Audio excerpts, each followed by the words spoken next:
everybody, and welcome back to another video. And if you're here for the very first time, it's an absolute pleasure to meet you. I'm Jane. My husband Mike is behind the camera. We're British, early retirees, we've got no debt, we've paid off the mortgage, and we live a thrifty, frugal and money-saving life here in Brittany in northwest France. And every Wednesday, we bring you a mid-week money chat. Now this week is inspired by one of you kind commenters, you kind viewers. Somebody asked me, how do you start a budget if you've never had a budget before? And that's what I'm doing with you this week. And I've done this as screens that you can watch, that you can stop.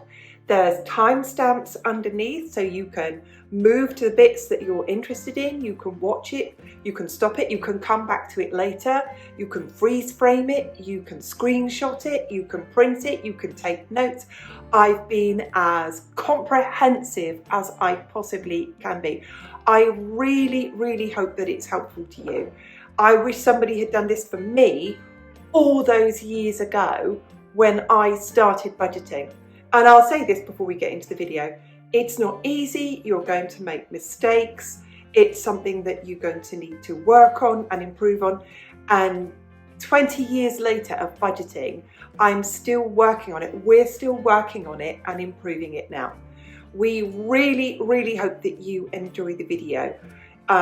Hit the like button if you do. If you're new here, make sure you hit the subscribe button. We put out 3 thrifty money saving videos every single week. Roll the camera. If you're a couple and you've never had a budget before, you're probably going to have about a week of conversations before you put pen to paper. You need to be completely on board together, and you may already have joint accounts. You might see it as a collective income. You're a joint enterprise. You're not flatmates. You're not friends living together. You are a complete partnership. So you need to make sure you know how your budget will work for you. There's no your money, my income, your income. It's the family income. It's one figure. So everything is joint. Every account, every bill and every expense. Even if for legal or tax reasons, such as saving accounts limits, or individual banking limits, or individual investment limits, or in individual names, it's still the family money.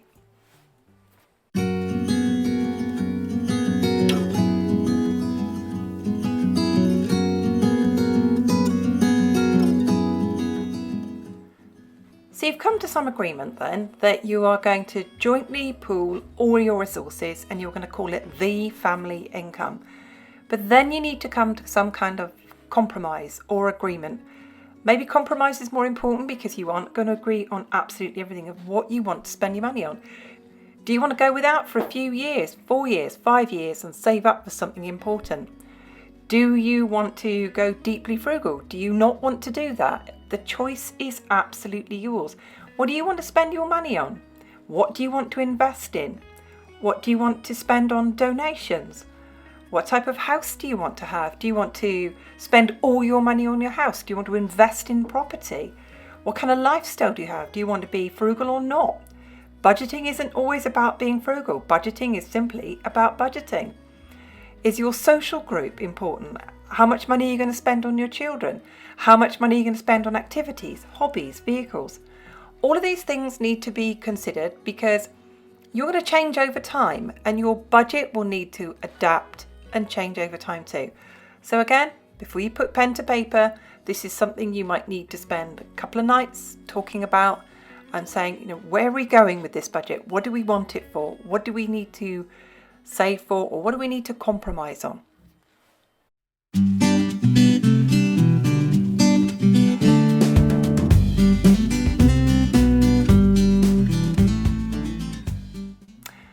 It's a good question, isn't it? What is a budget? It's where you're deciding in advance every month, every week, every day, every quarter, every year, and long term, where your money's going to go.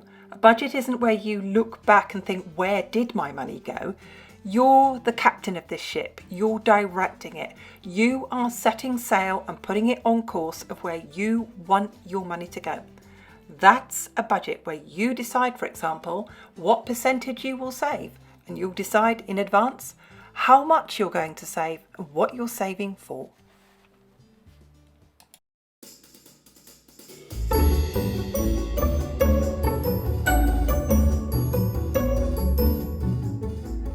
A budget is a living thing. It's something you work with. It's something that you do on an ongoing basis.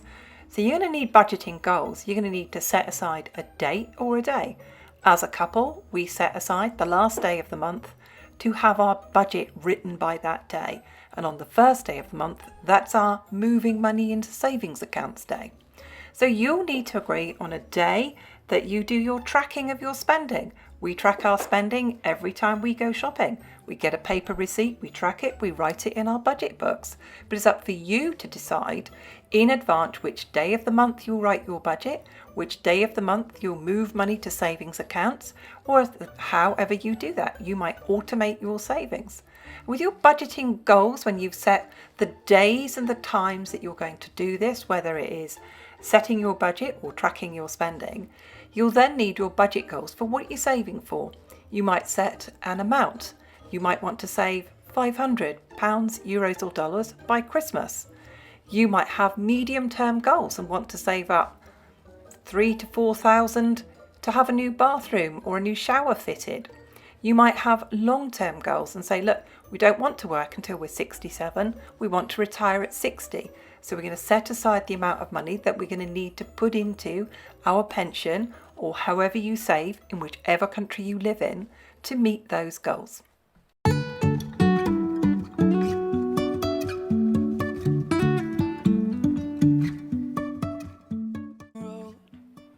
So great. You're in agreement that you want a budget. You're in agreement of when you're going to budget, and you're in agreement of what you're going to budget for. And then you need to start with the figure number 1, figure A as I call this. You need to know the total household income. You might be in a relationship where you don't tell the person you live with what you earn, and they might not tell you. This might be the time, if you want to get this budget on course, where you really have that conversation. Are you budgeting 1 income? Are you budgeting 2 incomes? Have you got full-time work or multiple part-time jobs? Have you got a pension plus income? Have you got an income plus alimony or maintenance? Have you got benefits from child benefits or things such as family allocations here in France? When are you paid? Are you both paid on the same day? Are you paid twice a month, once a month? Are you paid every 4 weeks? Does the date change? Which accounts does each payment go into? How many accounts have you got? You need to work out whether that's 2 weekly if you do a 2 weekly budget or a once a month budget. You need to work out your total figure, your family income. That's what you need to know. And for the sake of this budget video today, we're going to call that figure A.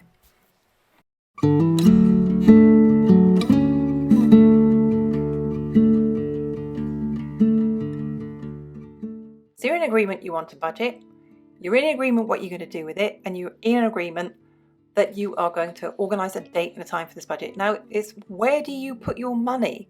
Where do you put this budgeted amount? So you're going to need an everyday account for your bills and all your monthly expenses. You might then need a short-term savings account for things like Christmas, birthdays, annual expenses such as a tax bill or water bill. You might then need another account for your emergency fund, and we'll talk about that in more detail later. But it's an account with maybe some interest that it might accrue, but you need that money with no notice to give. And then, if you're building long-term savings, you'll want an account that will accrue as much interest as you possibly can get. So that's working out, just looking at it there, of 4 accounts. And that might look like you both have your main accounts, and you might both have a savings account, because it doesn't matter if they're in one name or the other name or joint names, as long as you're thinking of this as your whole family budget.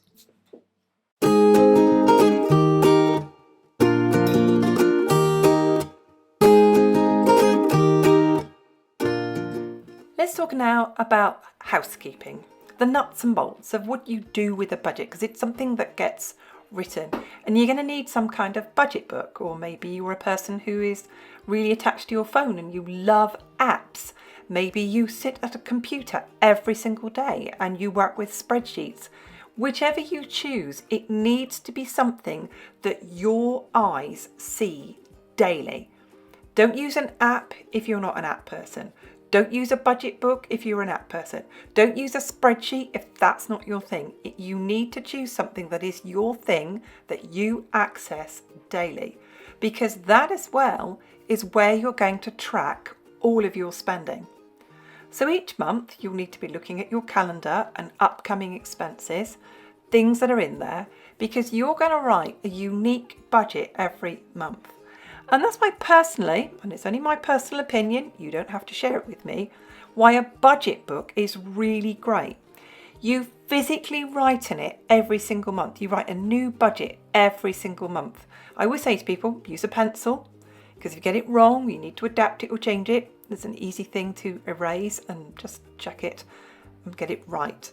A budget book often has many blank pages in the back as well, and you can use each page to set up your individual savings funds that are short term for money in and out. For example, your birthday fund.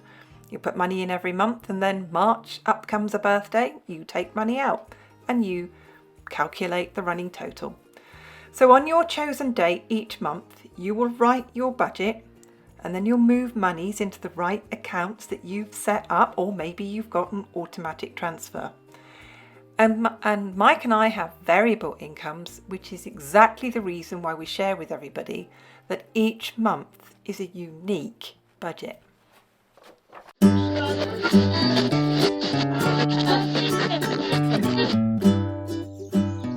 We live in the depths of the French countryside and we can't secure our property from all angles. And so a security camera is a really welcome addition. This week's sponsor is ReoLink, and they sent us the Argos 4 Pro Plus to try out. The installation instructions are simple to follow to mount the camera and the solar panel. It's really easy to install, and it's battery powered and solar charged. There are no holes to drill through the wall for wires as it connects through Wi-Fi.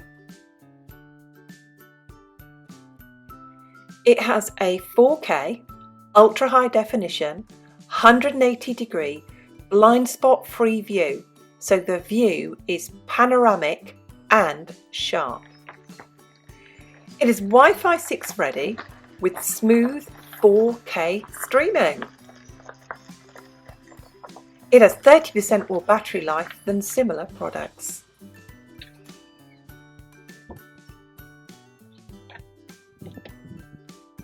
And we can link the camera to our phones via the app and watch our property from anywhere that we are. It works really well in low light, certainly even captured Mike walking the dogs this morning. Say hello, Mike. It captured Mike building the fence at the weekend, and you'll see me walking by and hear me talking, and the sound quality recording is great too. I have to point that out. That's what we did last time. Do you remember? We were busy putting it in.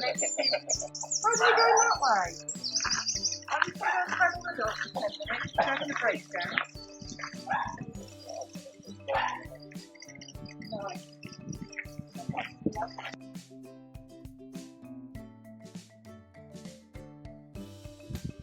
There is a launch discount code of 25%, and the link is in the description box below.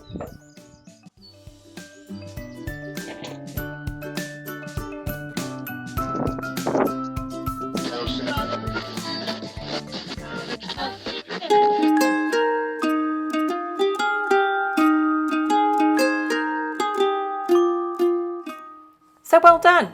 You've done all of the groundwork. You are ready to go now with setting up your budget. And the first thing we always do is we have to know all of your basic household expenses.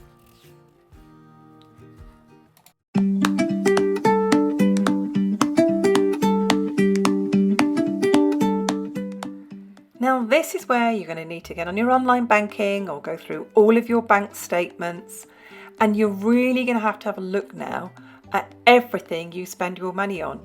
You might be in a country where you use a credit card which you clear at the end of every month. You might need to look on there at every single thing from here that you're spending your money on. Now food, a lot of people will think they know how much they're spending on food because they do a weekly shop, but then they pop out in the week for a sandwich, or they pick up a coffee, or they'll pick up some confectionery when they go and pick up petrol or fuel, for example. So all of those are food. You need to get the real figure, the total figure. You need to obviously know your mortgage or your rent, check on that. And you need to know your energy costs. You need to know your utility costs. That might vary each month. Some people have that standard, but that might go up and down over the year. Your gas for heating, your electricity, your water, those can be seasonal. And then you've got all of your taxes on your property. In the UK, you've got your council tax. Here in France, we have property tax. Across the world, you have your property taxes too. You then might have a separate bill, just like we do here in France, for your rubbish, for your trash, for your recycling. You've got all of those to go in here too. Then you've got all of your insurances, your house insurance, your pet insurance, your health insurance, your car insurance, any item in your house that you might have individual insurance for. You might have a snazzy lawnmower that might be insured, your car trailer might be insured. All of these are non-negotiables. They've got to be paid every month. They are a standard bill. Then there's your transport. You might have a train pass each month or a bus pass. The children might have a bus pass for school that you pay for. Your car fuel and your parking for your car. Then you've got all of your communication costs. Your mobile phone, your partner's mobile phone, your teenagers' mobile phones. And then you've got your internet bills. Maybe you've got TV charges in there as well. You might have parking costs. When you get to work, you might have to pay to park. You might have to have a city parking permit. You might have maintenance charges on your house. You might pay a regular payment to a gas company, that's gas for your house company, who might have an insurance or a fee that you pay for the maintenance on your heating system.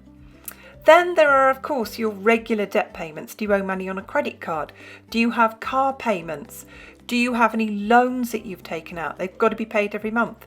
Then you've got TV, anything that you pay for the TV. Your children are an essential line on the budget. Their school lunches, their school transport, the monthly fees that you might pay. You might pay for them to go to school. Then you've got your pets. How much does it cost to feed your pets? Have you got pet insurance? Do they need grooming? Do you have any doggy daycare to pay for?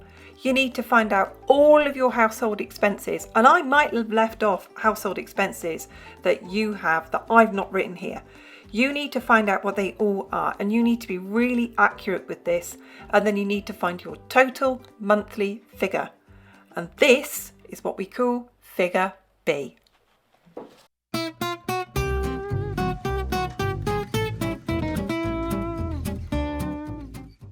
So we need to get to the crux, the essence of our budget. So we know that figure A is all the money coming in, and we know figure B, but they're not all your household expenses, they're just your essential monthly expenses. But at this stage, crossing our fingers, and I'm really hoping for you that figure A needs to be greater than figure B. The part of budgeting that often goes wrong is what to do with the amount of money that doesn't go into the bare bones budget, because that budget also needs budgeting every single month.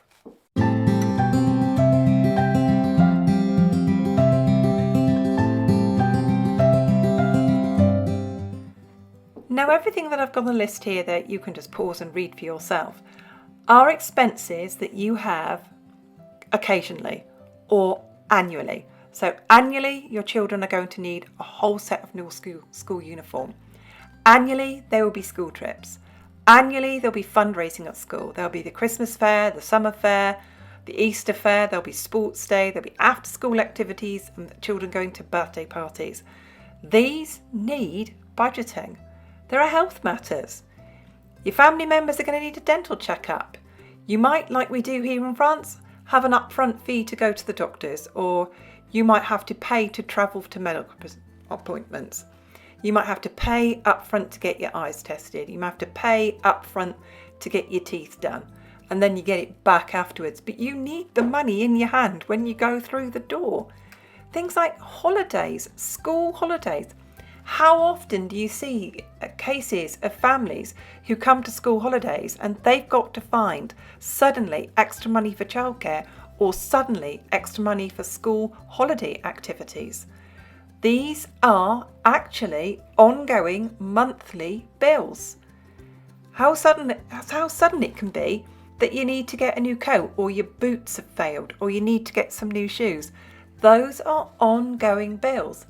If you're like us and you heat with wood, and the guy turns up with his tractor and trailer full of wood, and you have to give him €650 for wood, that's a monthly expense. That's not a once a year expense. That's something that needs budgeting every month. Have you got a garden? Do you have a lawnmower that needs servicing once a year? It's not a once a year expense. That's something you need to budget for every single month. Have you got car maintenance, car tyres? Do you have pets?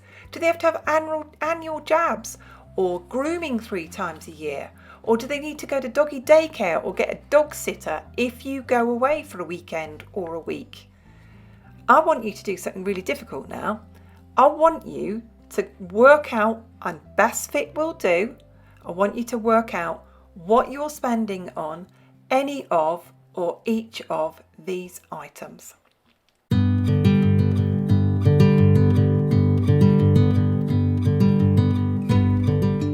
So what I've asked you to do by looking at all of those annual or occasional expenses is to start thinking of them as a monthly bill. So you'd need a total of how much would it cost if you and your partner went and had a dental checkup and had your teeth descaled and cleaned. How much would it cost if both you and your partner went for a wellness checkup at the doctor, went for a medical? How much would it cost you as a couple or you as a family to go away on holiday once a year? You then need to decide on how much you're going to spend on each of these and agree that as a couple. For example, our clothing budget is €300 each a year. Our gift budget is €600 a year. So when you've got all of those things written down and decided, you're going to have a total of all of that. And then you're going to divide that figure by 12, and that is your monthly bill for those. That's the amount of money you save each month for that year. They're not optional, aren't they? You've got to go to the dentist. The children have to have clothes. You have to have clothes.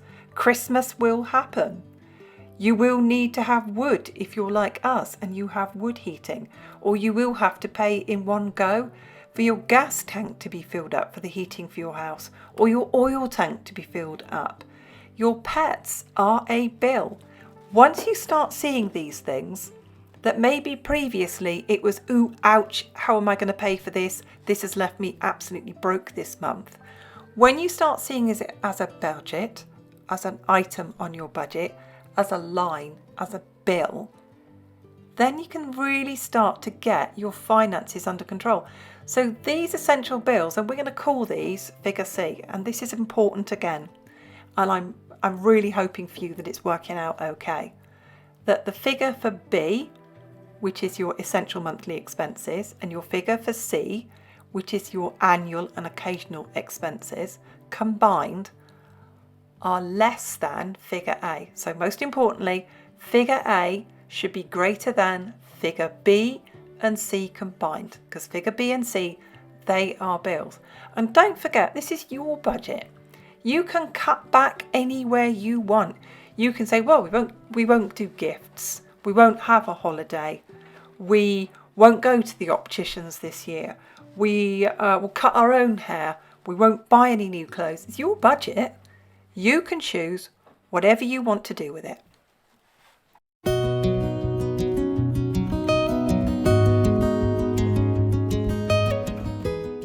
So we've talked about all the money coming in and we've talked about the essential bills to keep the roof over your head, and we've talked about the other bills which are equally essential in their own way, that are annual or occasional bills.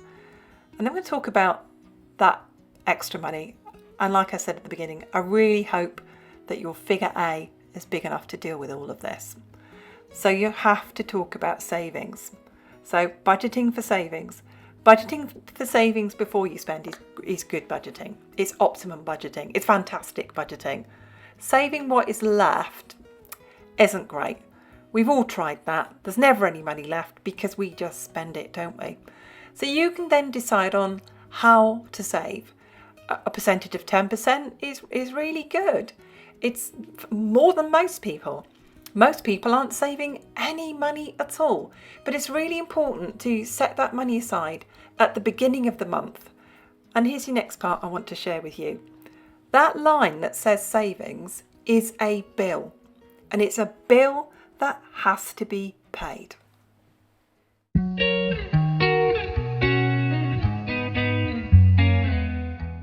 That was a lot of work, wasn't it? It can be hours of work just to work out figure A, all the money coming in. It can be really troublesome, difficult and hard work to work out, especially all your essential figures, all your essential numbers of keeping the roof over your head. And then working out, which is C, isn't it? All those occasional bills. Like, I'm asking you to look into the future and work out what next year's car maintenance is going to be. Phone the garage, ask them, what do you think my car would cost to service and stick new tyres on it? That's an important figure that you need to know as well. And then the agreed amount that you're going to save, if it's 10% or if it's a set amount. It could be 100, 200, whatever. It's your budget. You make that decision. So you've now sorted out your budget. You've got the money coming in with figure A, and you know the totals of figures B, C and D.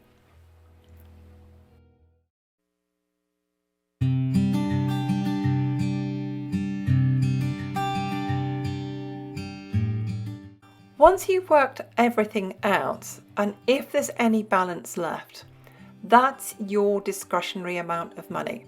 If there's two of you, you might just divide it by 2 and take half each and do whatever you want with it. Or maybe you can divide it by 5 and 2 adults will take 2/5 each, and then split the 1/5 for pocket money for the children and teach the children to save an amount of that money. You can take it as cash. It's really good with discretionary money to take it as cash. That's your money for the month. If you're discretionary spending, well, ours is €50 each a month. We can take that money if we want to buy a coffee, if I'm in the supermarket and something catches my eye that's off budget, I can have it because that's my discretionary amount of money. And I'm sharing with you now that we have variable incomes, and some months there is no discretionary money left in the budget at all. Or you can leave it in your account and track it on paper if you wish. Or you can add it to your savings on a no spend month. Or you can use all of that spare money to pay down any debts that you've got and clear them faster by overpaying each month. Or if you have no debts at all, you could use this discretionary money to overpay your mortgage.